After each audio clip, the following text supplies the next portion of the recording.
Hi, I'm Mark Stevens, and I am a Laguna Pueblo tribal member. I live here in the Pueblo of Laguna, and this is where I work as well.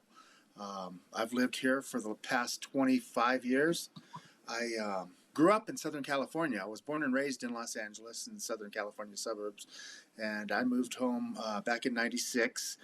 And I've lived here ever since. I've worked here on the reservation for various tribal entities and off of the reservation.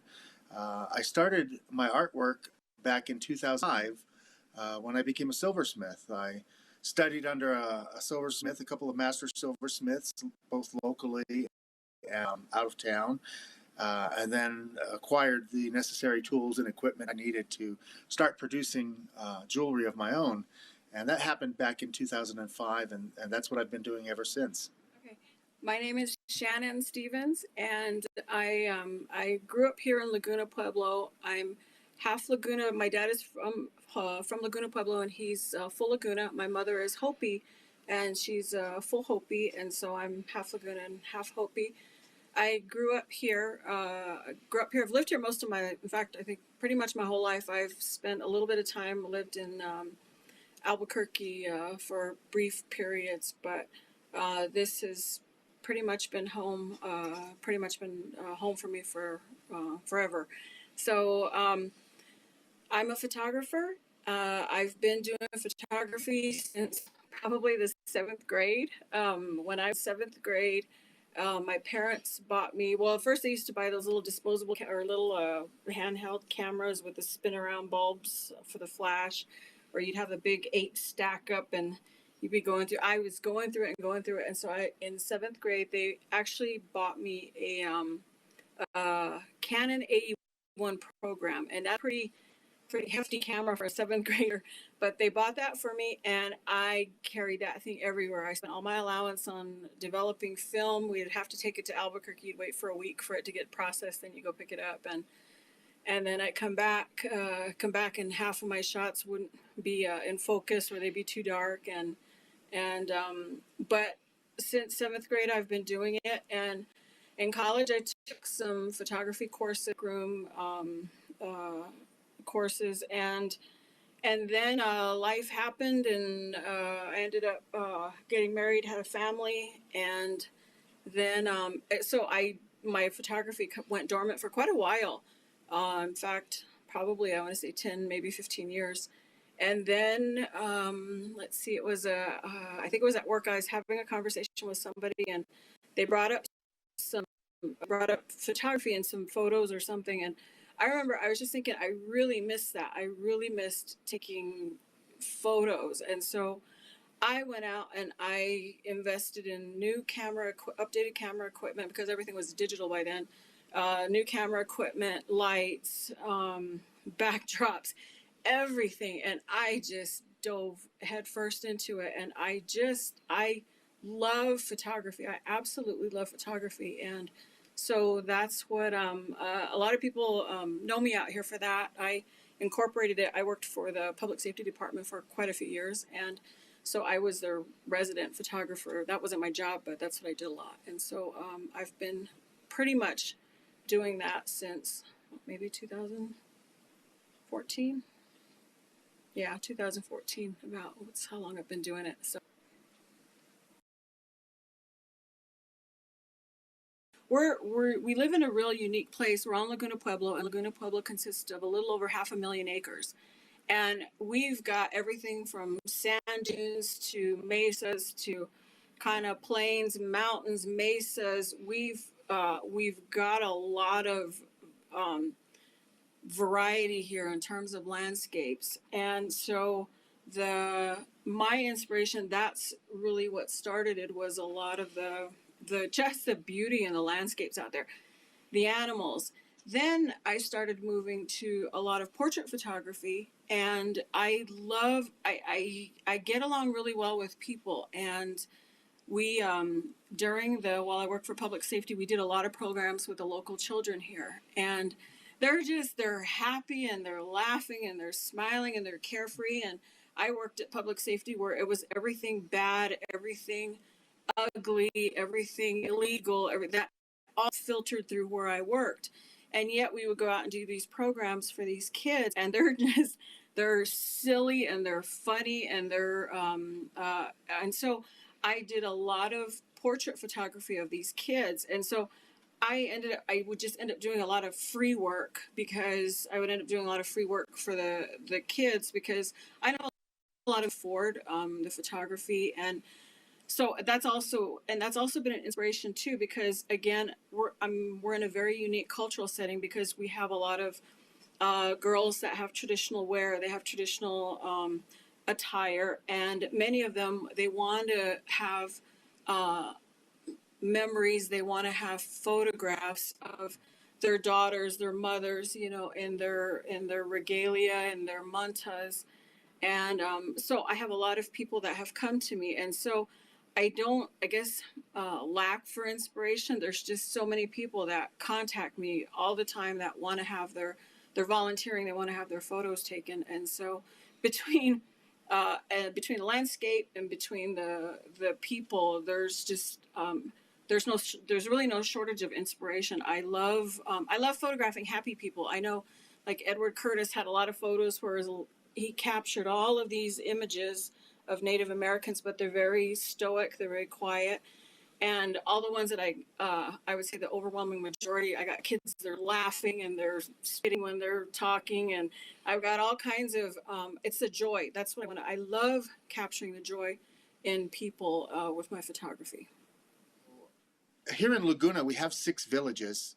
Shannon and I had just moved back home to our reservation. We were living in Albuquerque, and so we didn't have our own place yet here. We moved to the village of Powati, which is where Shannon's family is from, and we rented an old house that was in her family. It was her great-grandmother's house, and we rented that house, and we lived there for about 4 years before we moved down here to my village, Mesita, and we got our own place and place established here in our home.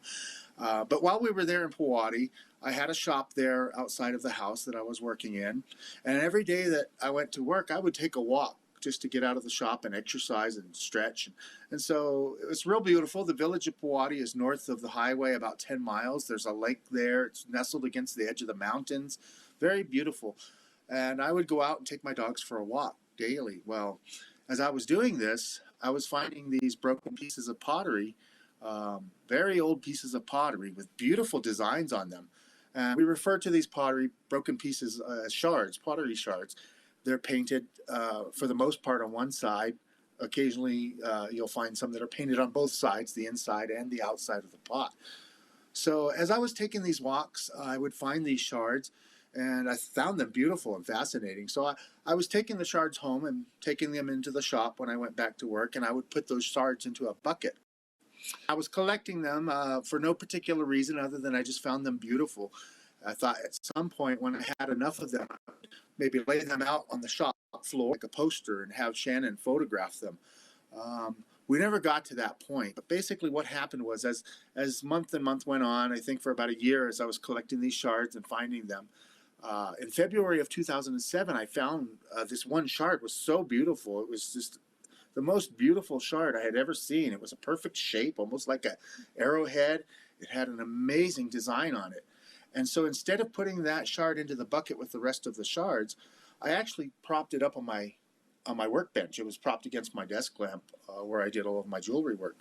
And so several weeks went by where as I went up to do my work, before I started, I would pick up this shard and hold it in my hand and just admiring it, wondering how big was the rest of the pot, what the rest of the design might have looked like, and just in awe of this piece. And then I would set it back down on the desk lamp and start working. This went on for a number of weeks. Every day, the same thing. I would pick the shard up and hold it and just admire it and wonder about who made it, who made that pot, and how it was, and what the design looked like.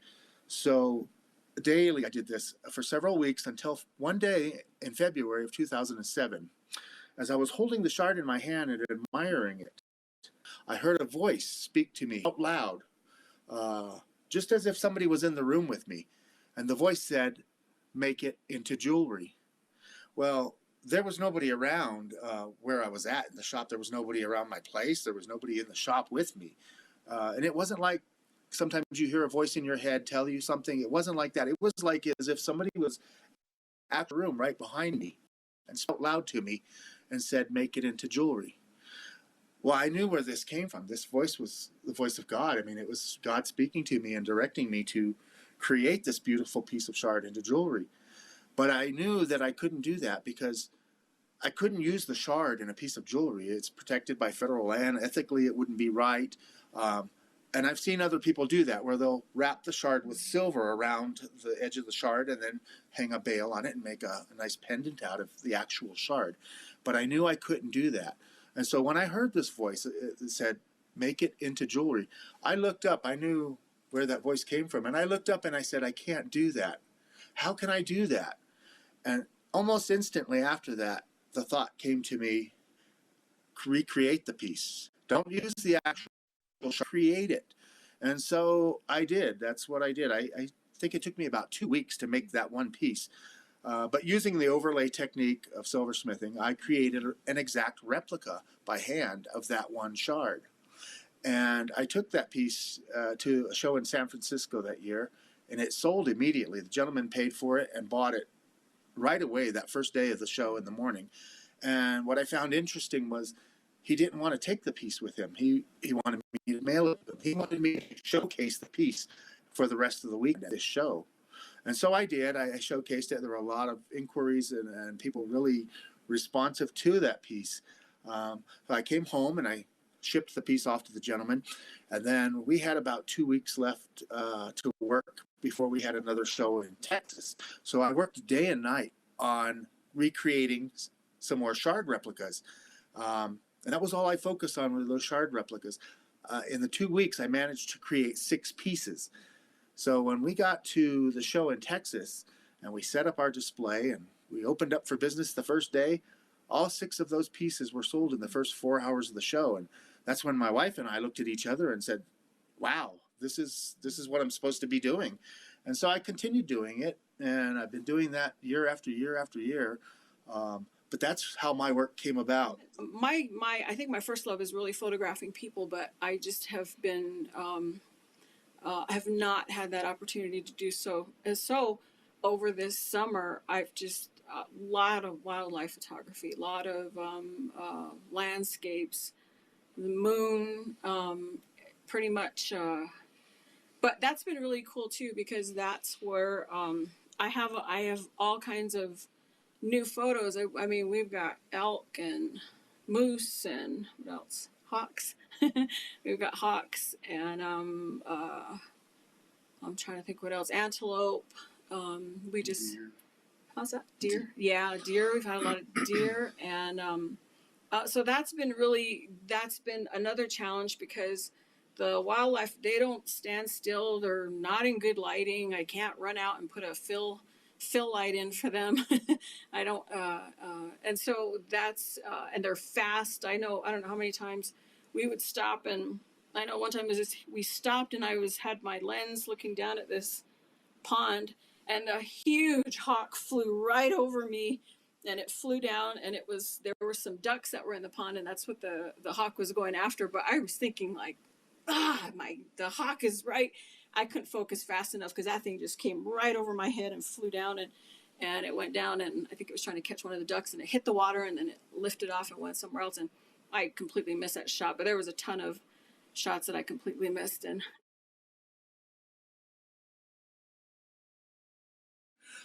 we've come across some that are off of the reservation as well, and some that were given to me by other artists and friends for me to use in my work.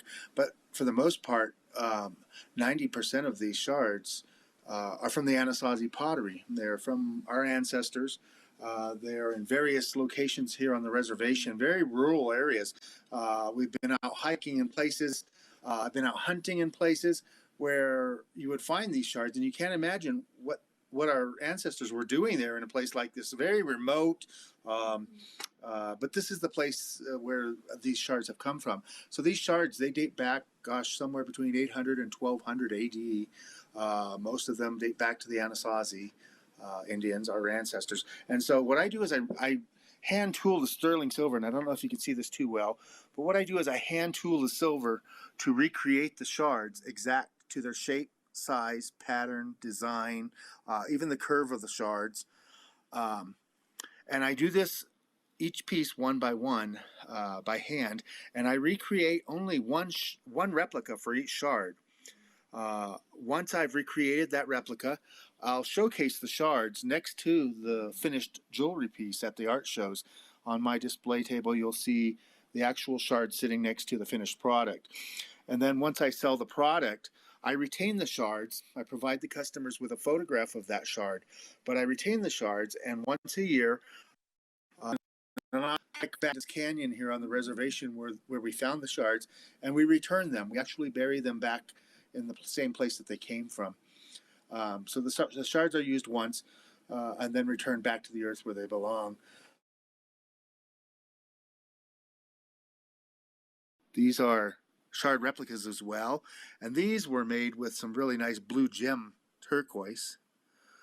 Some of the pieces I create are created just with silver, no stones whatsoever, just silver. And other pieces I'll incorporate, for the most part, turquoise, some really nice high grade, gem grade turquoise. I've been fortunate to have acquired a decent amount of high quality turquoise. And so I use Shannon a lot. She has a great eye for the turquoise, and a lot of times when I'm creating a piece, I'll show her the designs I'm working on and then give her the turquoise and the piece to try to match up the stones for me before I create settings.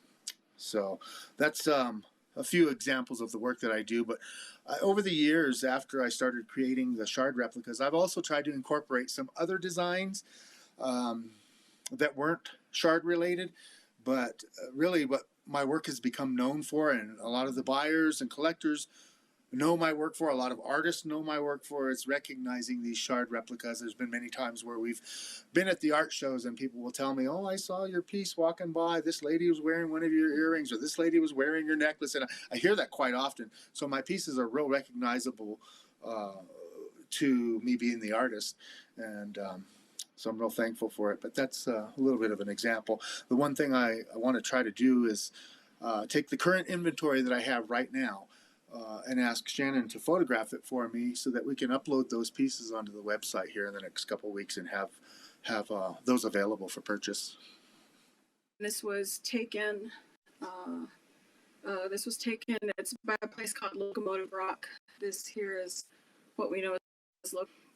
It was really cool because we went out there and there was this massive thunderstorm that came through, and so we at one point we were out taking photographs and taking these pictures, and the thunderstorm hit and we all ran for cover, and when we came back out, these clouds are passing over, and so down in here there's you can see the water underneath from this that collected.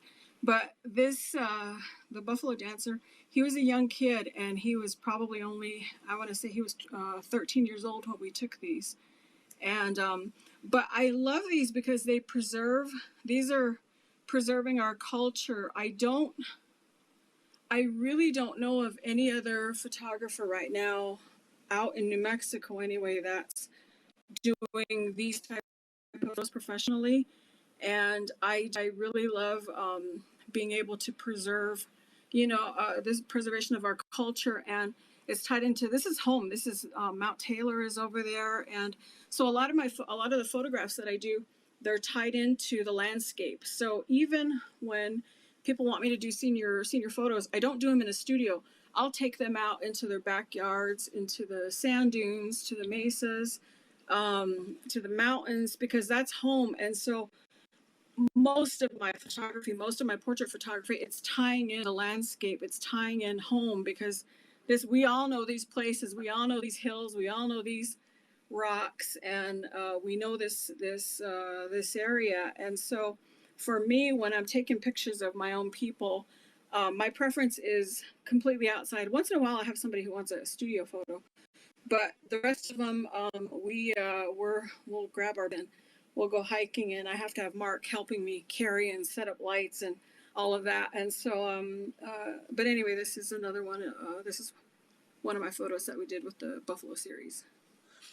Hey, Shannon and I want to thank you all for having us. We really appreciate you including us in this showcase here, and we're real grateful and thankful to both the museum and all of the clients and the supporters, and especially the people that support us in our efforts to create art. Without the customers, I really wouldn't have a purpose for creating the art. They're like I said before, the motivation for me to continue doing these designs is really for them to share this with the people that have that appreciation for this art. And we're real thankful again to the museum. We appreciate you guys including us, and we can't thank you enough for that. Sharon? Thank you so much for having us. We don't do this very often, so thank you for your patience with us as we, show you our art and share, our world with you. And so thank you for having us, Yeah. and we appreciate it very much.